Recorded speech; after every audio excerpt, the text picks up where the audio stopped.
So talking about in general linear regression, I think, when we look at that output that we see from these tables, so let's see, GPA was one that we were doing. There's just a lot that's going on that we don't really need, right? So the main things that we should focus on, if I go and look at this data analysis. So one thing I'm going to do here is let's look at college GPA. Right, this is one that we've used already. And then for our X variables, let's start throwing kind of the kitchen sink at it. Okay, so we'll include everything.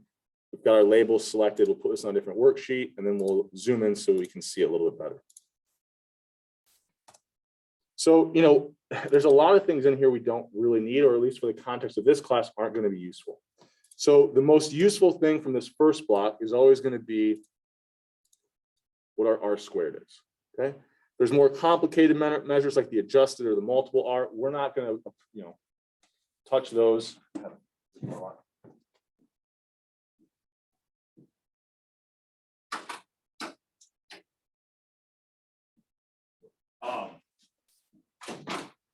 So we're not going to really touch those. We're just going to kind of focus on the main idea of that R squared, right? Which tells us the percent of the variation in our Y variable that's explained by everything that we included on the X or on the right-hand side as X variables. Or basically telling us how I guess, what percent we're not explaining, right? If we're explaining 30%, then 70% of the variation in GPA here is explained by variables that we don't have included in our regression. So that probably points that we should be even more concerned about like this omitted variable bias, right? That we're leaving out things that probably are going to help us make better predictions. Okay.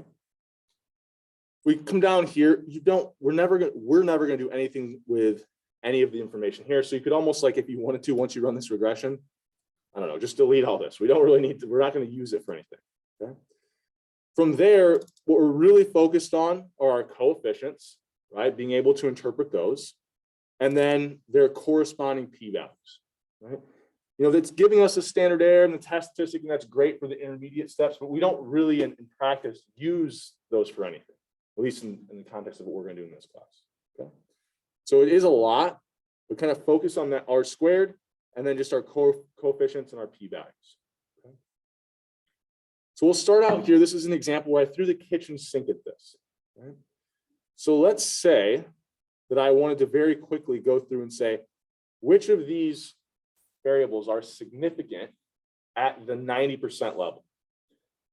So we always start out with the null hypothesis that our slope coefficients are equal to 0, or that all of our right-hand side variables have no relationship with the Y variable, or can't help us make any predictions.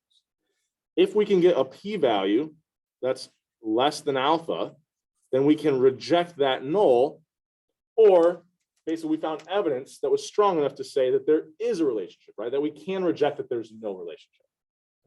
So if I'm looking at this output and I want to say what has a significant relationship with our Y variable of GPA at the 90% level, my alpha would be 0.1. So which of these variables can I say have a significant relationship? We just start going through the intercept here is significant. It's not really a relationship with Y, but it does show up as significant. So that's really what that's saying, is that GPA starts out at something other than 0, right? Because we can reject this null hypothesis, which I usually write it as the slope is equal to 0. But we could also think about, we also have this assumption that the intercept is 0 as well. So here we can reject that the intercept is 0, right? Because our p-value is very, very small. E to the negative 18 means move the decimal place 18 places to the left. Right?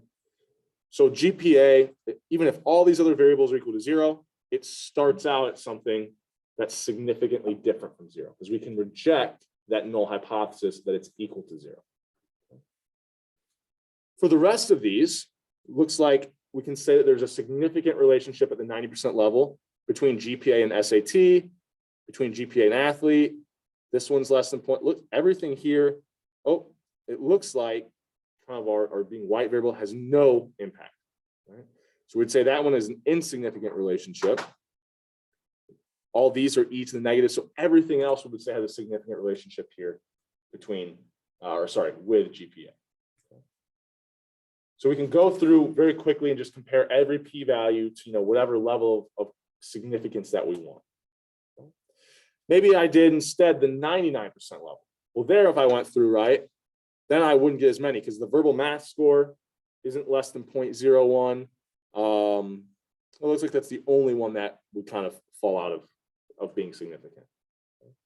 So for example, at the 99% level, confidence level, or the 1% significance level, I can't say that this verbal math score has any predictive power about GPA, because I can't say that the relationship between that verbal math score and GPA is anything other than 0, right? I failed to reject the null at the 99% level for that verbal math test.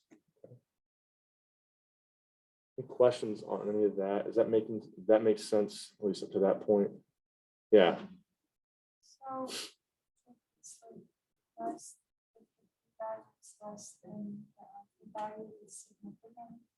Yep. So the language we would use there is if it's less than alpha, we can reject the null. The null is essentially saying that that variable is insignificant, that the slope between that variable and our y variable is 0. So if we can reject that assumption, we're saying it's not insignificant or that it is significant at that level, right? Because our null is, you can almost think about the null as saying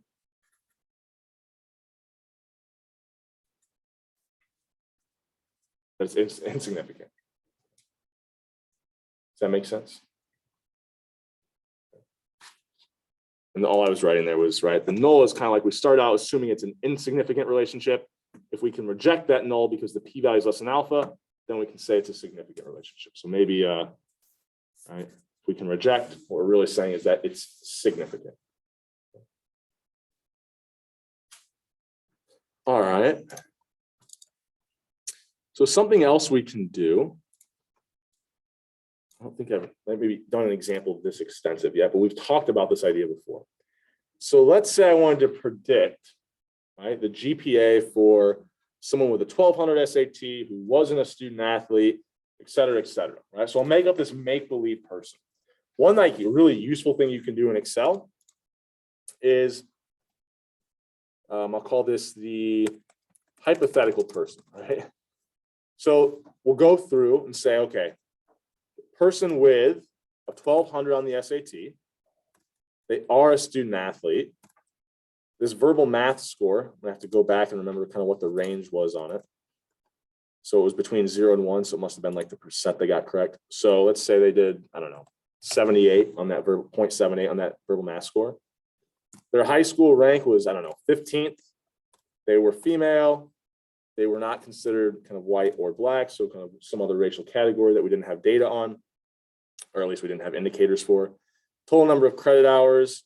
Oh, this will make sense here. Well, there's quite a wide range. Let's say they've taken 80 total credit hours in college when their GPA was measured. Their high school size. This is kind of the weird one where it was scaled. So I don't know. Let's just choose something in the middle, like 2.5 here. So I think that would represent 2,500 people, if I remember right. And then their SAT score squared. This would be one I probably wouldn't give on the exam. I wouldn't give you the squared term to make predictions.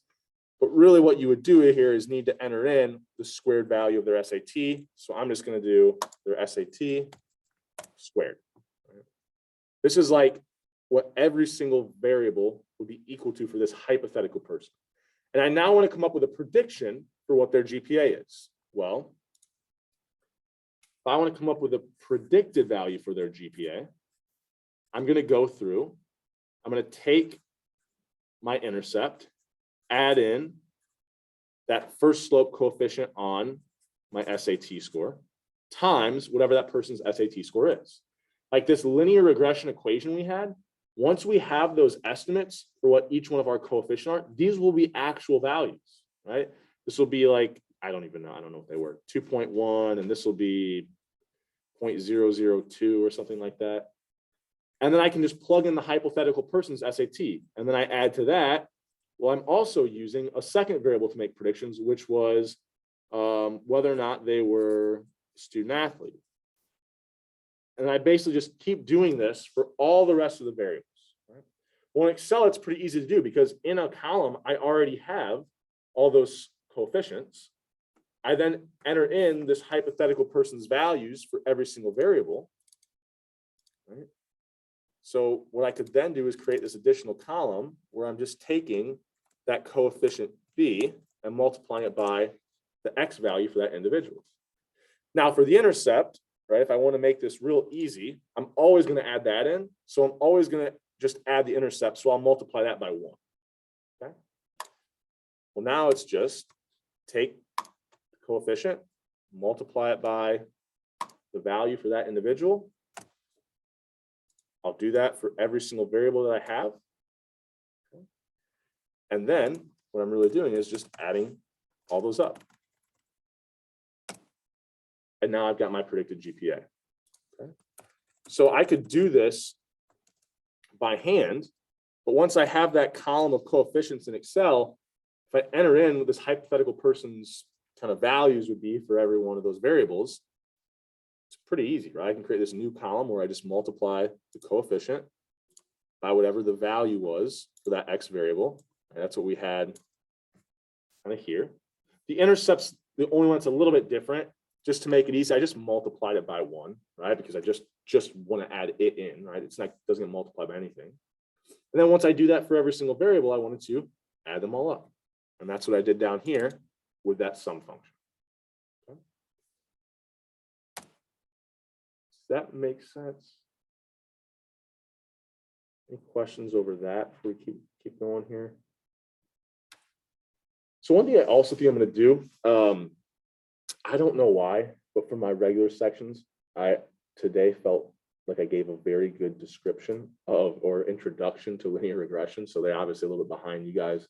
So I might post that separate video just in case to kind of go back as a little bit more of I sometimes go through a little bit quicker with you guys. And I think it's like really just a fundamental, like simple linear regression before we even talked about adding in multiple variables. But it might be useful to kind of go back and kind of listen to it. It should probably only be like 10 minutes. Just what we're doing in terms of predictions versus the actual Y values that we observe in the data, right? Because I can come up with a prediction here, but maybe this hypothetical person was an actual person that I had in this data set, right? And maybe that person, right, my prediction is way off. So I could actually look at my prediction versus the actual GPA or actual Y value in the data. So I could really look at the error that I'm making on every observation if I wanted to. I could create a new column where I just take every individual. I've got their data on what every X variable would be for them. I've got these coefficient values now.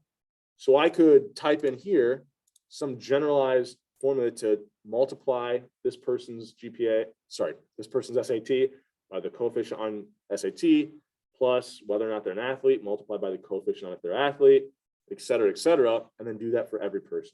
And I could actually look at the errors that I'm making. Now, it's not necessarily the most useful thing, but just kind of conceptually, I could go back and do that. Okay. So, what we're using these coefficients to do a lot of times is make predictions or make decisions kind of moving forward. And you can kind of see here, once I have more variables, it's a little bit trickier, but I can do it. It's just a little bit more work. Okay.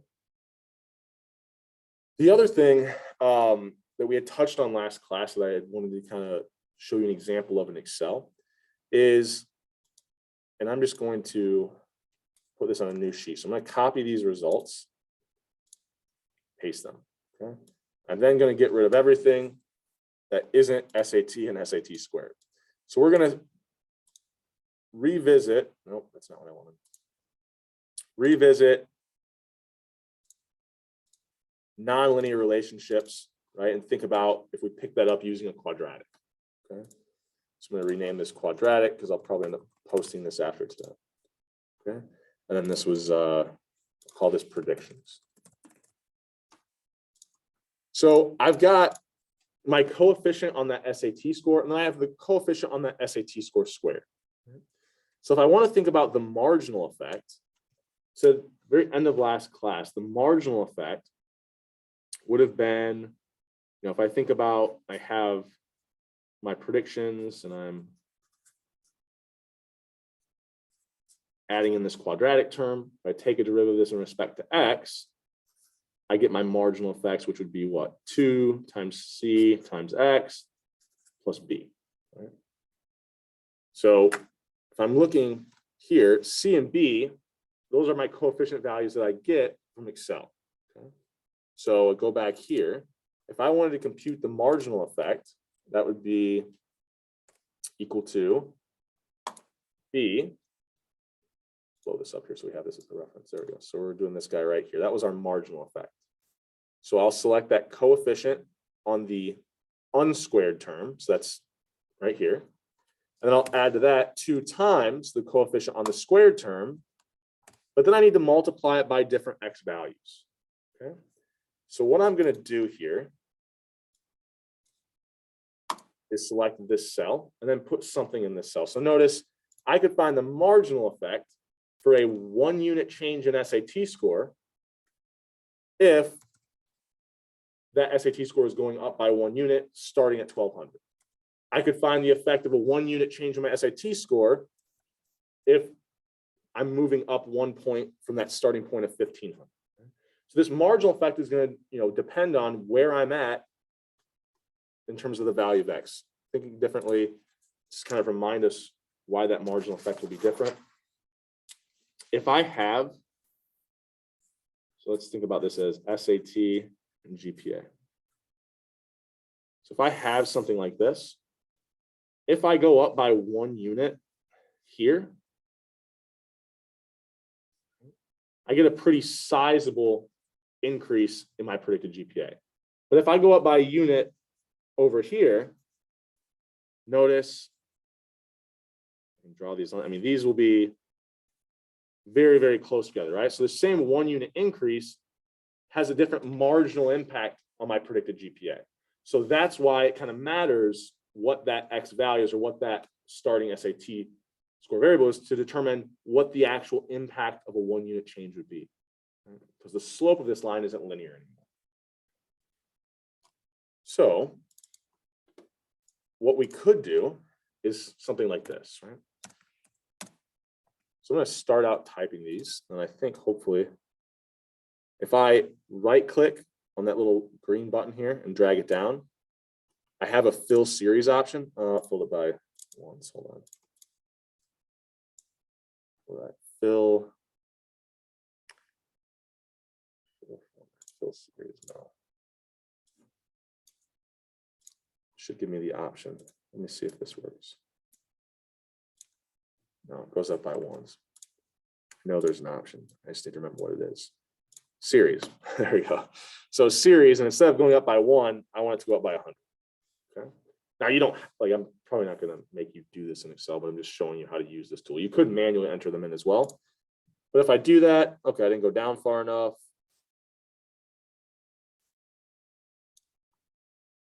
I want to go up by 100.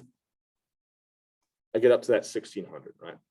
Now it doesn't really make sense to do because I think that's where the SAT score is now capped. So, we'll start to think about 1 unit increases from all these different points, right? Well, if I've got this equation typed in here, the only thing that I want to change is that starting value of my SAT score, or x. So I want the coefficient values to stay the same, so I need to make sure I go in and freeze those cell references. But as long as I do that, now if I double left click here, it does it for all the way down to the very last value. Notice that I've got some kind of weird things going on, right?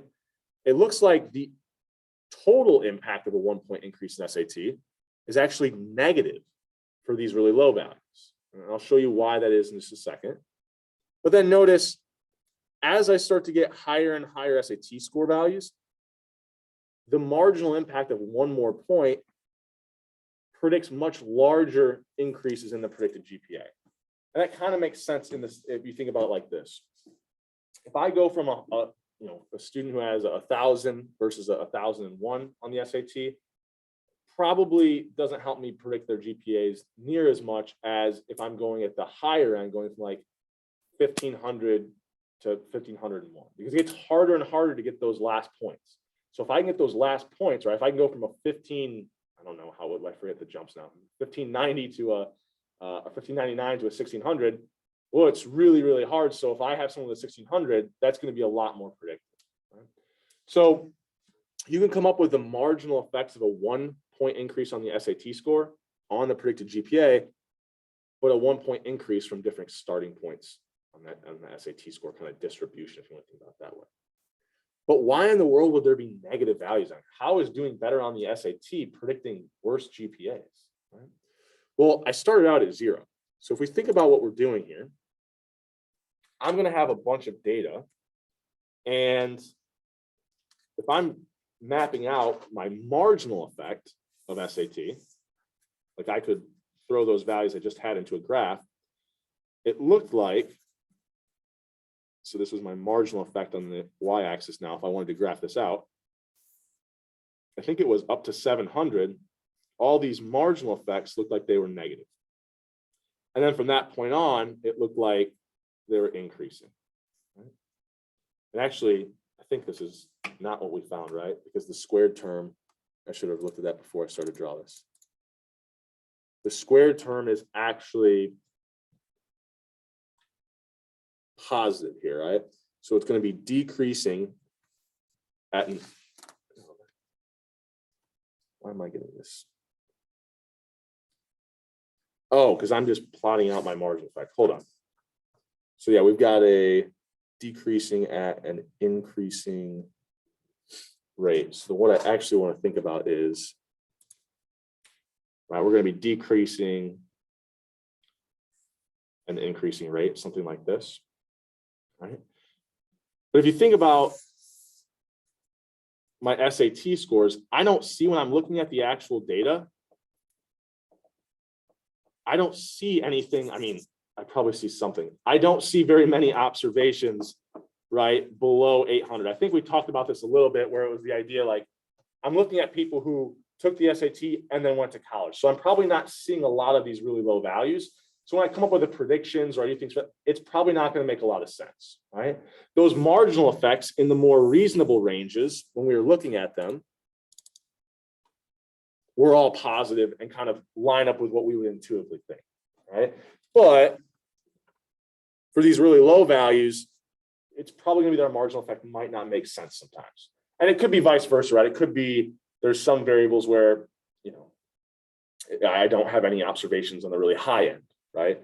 But yeah, we could map out those marginal effects. But I did want to point out that, yeah, these could be negative, but it's because we could have a situation like this where it's because we don't really see any actual values in our data set of SAT scores for these college kids that were below 800. Does that make sense? Or any questions on that?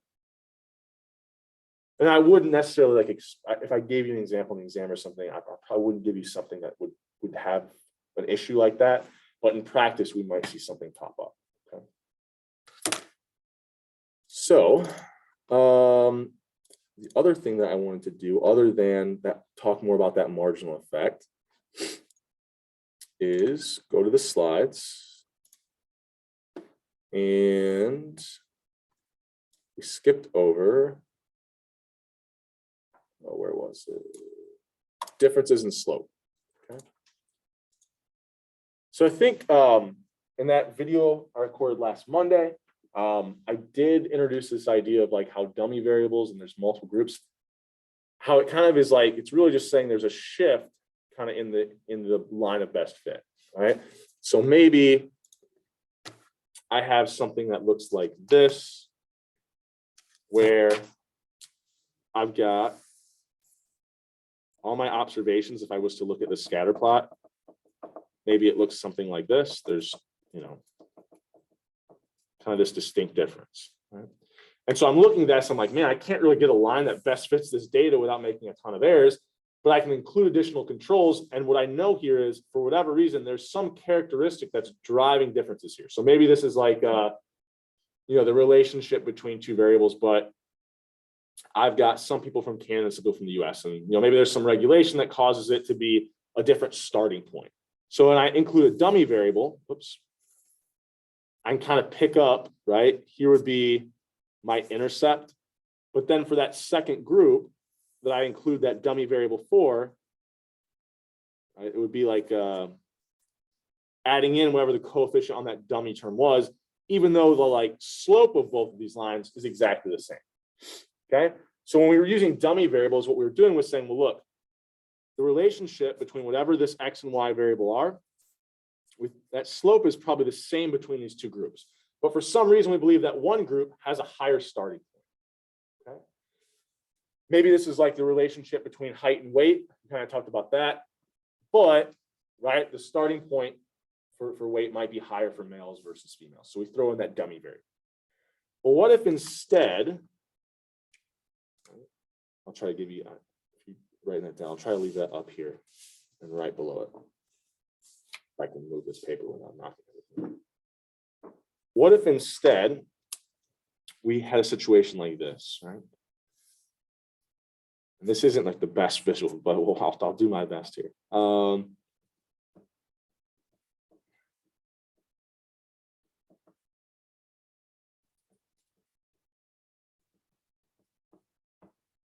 right.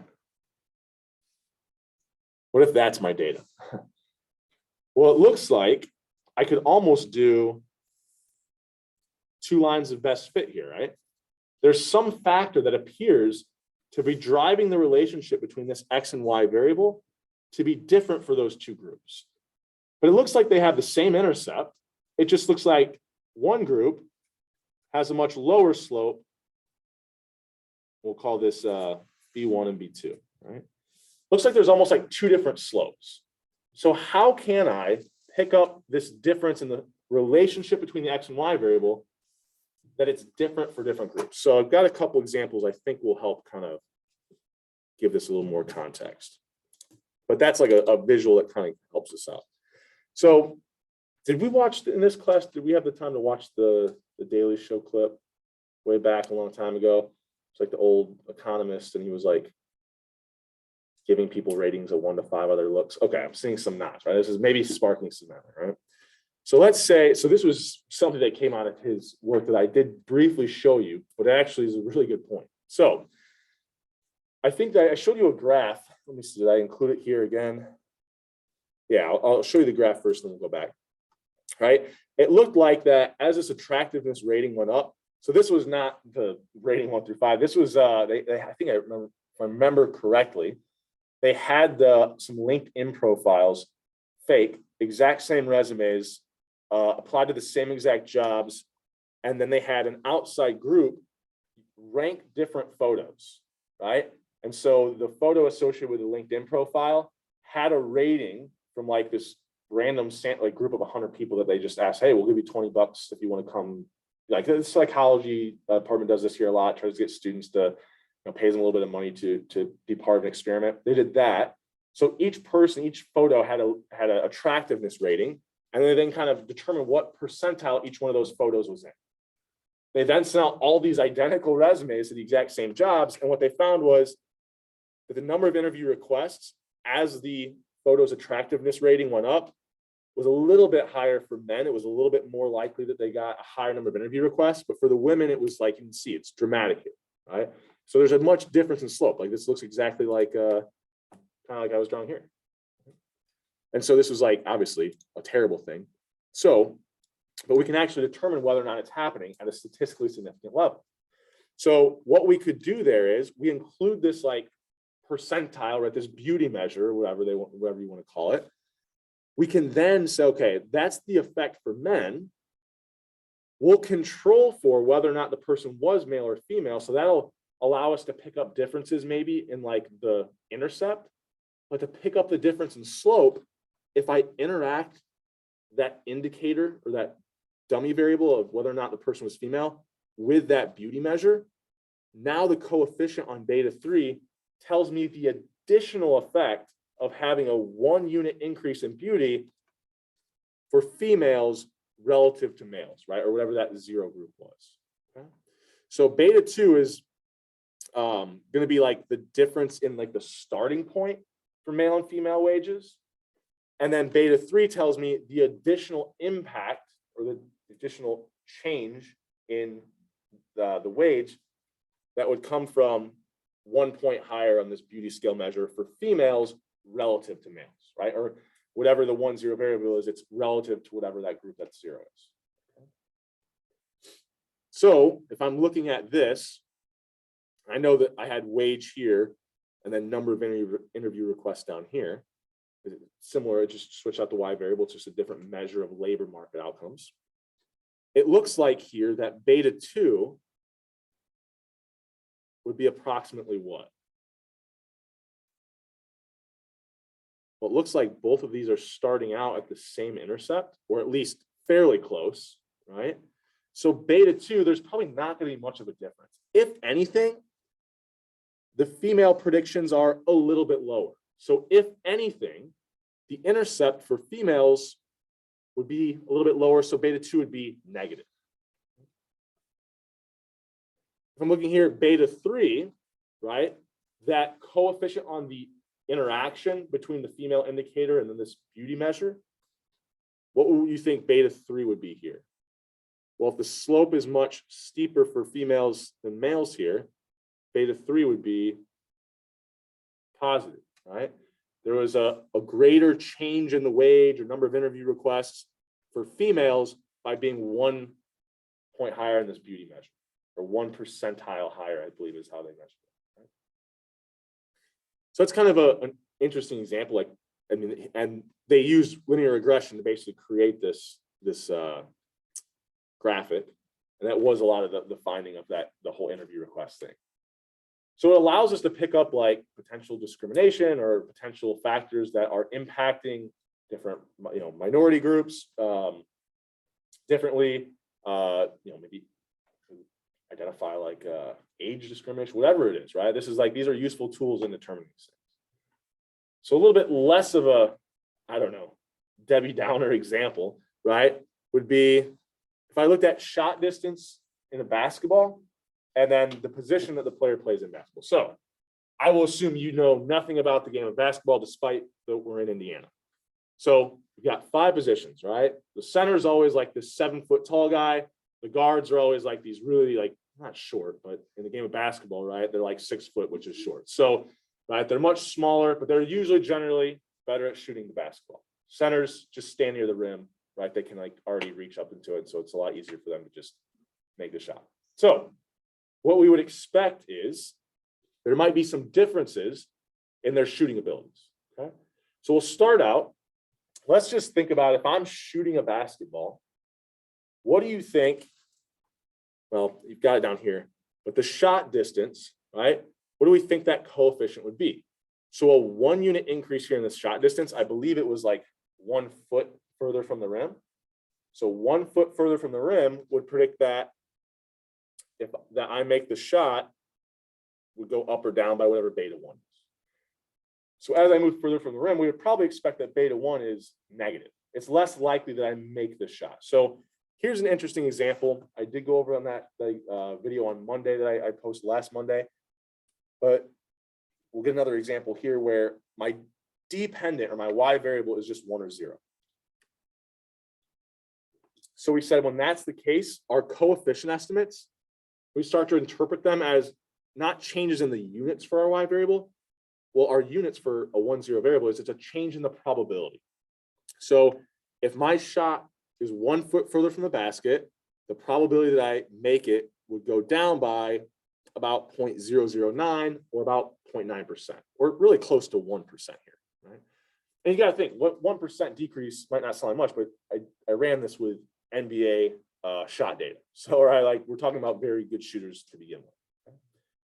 So every shot I move further from the rim decreases the likelihood or the probability that I make that shot. That seems intuitive. Okay? So, if I think about moving 10, actually, sorry, I messed up. I didn't have it in a foot. I had it in tenths of a foot. Right? So we actually would have to multiply that by 10 to determine what the impact of moving 1 foot away was. Okay. So that's not what I really wanted to focus on. What I really want to focus on the next thing, right? So if I have shot distance, but I say, okay, look, I should control for other things. I know some players are better shooters than others. And one of the predictive things about how good a shooter you are might be the position you play. So I included an indicator variable that just determined whether or not the person was a guard. And I think that in the data, like it had it coded, some people were coded as guards forwards. So if there was any kind of word, any observation that had the word guard for their position, they got a 1, right? Anyone who didn't, so this was just forwards and centers, would get a 0. Okay. So what beta 2 would tell me is the additional predicted probability of making the shot if the player was a guard relative to not being a guard. Holding constant the distance of the shot, right? Remember when we have these multiple linear regressions where we have multiple x or right-hand side variables, we have to add that additional phrase, which is holding everything else constant. So it looks like that if the player is a guard or forward, they're actually less likely to make the shot, right? Or the probability they make the shot goes down by 0.005, holding constant the distance of the shot. This might seem a little weird based off of, okay, I thought guards were supposed to be better shooters. But what do you think is probably true about the shots that a lot of centers in basketball take relative to the guards? Taking shots closer, right? So what we're probably picking up here in this difference in the intercept, this difference in the intercept is starting out at like a shot, it's hypothetical, but like you're starting out at a shot distance of 0, right? So I mean, we might expect there to be some difference. Now, our p-values are pretty close to 0, so both these are significant. So I'm then going to include an indicator. I'm then going to include a variable that is the interaction of the indicator for whether or not the player is a guard with shot distance. Okay?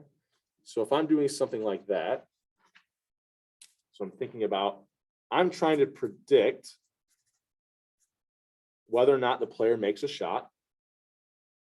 I've got what was the first one? I had shot distance. We had whether or not they were a guard. And then I'll add in this third one, which is shot distance times if they're a guard. So notice the only way that like this gets added into the prediction is if the player is a guard, because if the player is not a guard and this is 0, this just goes away. Right? So if we think that guards are possibly better shooters, so that as they move further from the rim, it doesn't impact their probability of making the shot near as much. If the guard goes from 10 to 20 feet away, that doesn't change the likelihood they make the shot near as much as if a center moves from 10 to 20 feet away, potentially, if they're not as good shooters, if that's the intuition we have.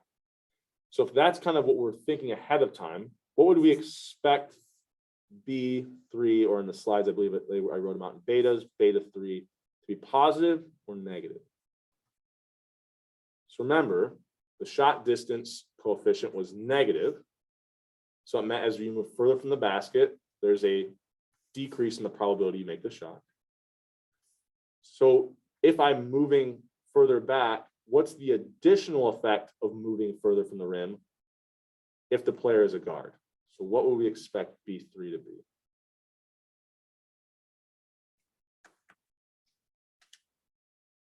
If it's not as important for the guard that they're further from the basket, right? It doesn't have near as much of an impact.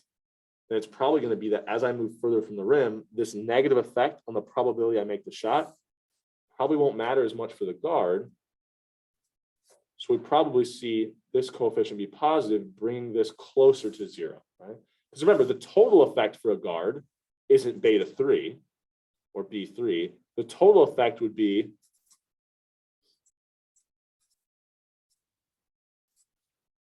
beta 1 plus beta 3, or B1 plus B3. And then for a non-guard, the impact of shot distance. So we can think about here, this is the effect of shot distance here. So if this is negative, and we would expect it to be a smaller negative value for the guards, then it would have to be that B3 is positive. So we can look at the results here, to see if that's the case. And sure enough, we see a positive value there. Right? Does that make sense? So I'll explain this in a little bit more way here too. So just reviewing all this, and like I said, I thought it was in foots, and then I said here it was tenths of foot. So if I move 1/10 of a foot further from the rim or from the basket, my probability of making the shot decreases by 0.01 or about. So if I have a player who is a guard or was, coded as a guard / forward, the probability that they make a shot relative to center, holding constant the shot distance and the interaction of these two, is negative 0.04. So they might start out having a lower probability of making the shot. However, if that player is a guard or forward and they move for 1/10 of a foot further from the rim, the effect would be, well, the probability decreases by 0.01, but because they're a guard, that effect isn't as large and it increases by 0.003 as well. So the total effect here would be what? About negative 0.08. So moving 1/10 of a foot further from the rim impacts a guard, the sum of these two, or negative 0.008, as opposed to a center, it's impacting at a higher value, right? It's decreasing by 0.011 as opposed to 0.008. So the way that I get the total effect for whatever group I've included this indicator or this interaction term for is I would add the coefficient on the interaction term to the coefficient on just the variable that's not interacted as well. That tells me the effect for the group that I include the interaction term for. The effect of this X variable on the group that is like the 0, right, in the indicator variable, the impact of that X variable there would just be the coefficient on that X variable. It's kind of what I was getting at with this, right? So if I wanted to be more general here, the guard represented whatever was the one group for my dummy variable. The non-guard was whatever group was the 0 for my dummy variable. And one thing that we should always check in these examples is once I include this interaction term, I need to make sure that it's significant, right? Because if it's not significant, then what I'm really saying is, remember, we've got our null is that everything's equal to 0. So let's say I include the interaction, I get a coefficient estimate, but the p-value is really high. It's like 0.5. So I fail to reject the null. Well, if I fail to reject the null that the coefficient on the interaction term is anything other than 0, then I can't really say that there's a difference in the slope for those two groups. So if I look at the data that we had, the output that we had, all our p-values are 0. So I did find that there is a significant relation or difference in the relationship between shot distance and making the shot for guards relative to non-guards, right? Because I can reject that null that difference was 0. All right, so I know this is a lot. I might save. So yeah, we've kind of already discussed all of these things, right? I think I have 0.008 or another 0.01. I might hold off. This one's, I think, even harder to understand. Well, yeah, I think this is even harder to understand. So we'll hold off on doing that. I thought it was an interesting regression, but I'm starting to see some looks that concern me, and we're running out of time here. So I'll try to on Friday bring in more examples of basically things we've already talked about. So I'm trying to think, this might be all the material that we really cover in terms of the topics. I'll probably just bring in more examples and really try to give, instead of just being up here and lecturing as much, I will kind of prompt for a lot more questions on how we interpret things. Like I'm going to be asking the same question. What's significant? How would I determine whether or not there's differences in these two groups? And I'll bring in some additional data sets. So one thing that I want you guys to do, I mean, you don't have to, but it make class a little more interesting, right? If you have a topic that interests you, and you send me an email about it, I can generally find a lot of data sets on many things. Not I might not have the exact data set that you might be interested in, but even if it's just a general category. So I'll give you a couple examples. Something that I already have a lot of, but there's plenty more. You could give me a completely different topic. I teach a sports econ course, so I have a ton of sports data. We could really do whatever you want to there. It doesn't have to be like player performance. We could look at, wins of successive teams or things like that. I've got a lot of educational level data. Not so much at the primary level, but like college. Like we can look at different colleges. We can look at their incoming freshman class, their applicants. We could look at, I've got one data set I will go through because there's some interesting things we can do with it. I've got a powerlifting data set, but it allows us to like look at biometrics, like differences between males and females, and like pick up these differences in slopes. And it's actually interesting once you start controlling for things. There's not a lot of difference between male and female. So those are a couple. I've got a decent amount of county level data. Anything we would want to investigate at the county level. If you're tired of COVID, then include in the email, I'm tired of COVID. We don't want to do anything else with that. But really, any topic you're interested in, send me an email. I'll try to get some data sets together for Friday and next week. And we'll really just keep rehashing these same examples and really try to get real good at this linear regression stuff, and hopefully everybody do really well in the final. Okay. Yeah. So it's just going to be from where we left off. So we're going to have matched pairs. So we've got a little bit of confidence interval hypothesis testing stuff in there, but mainly it's going to be all these different issues that we're talking about with linear regression. All right. And once I get those, I'll get some, actually, I think I have I could be wrong. I don't want to speak out of turn.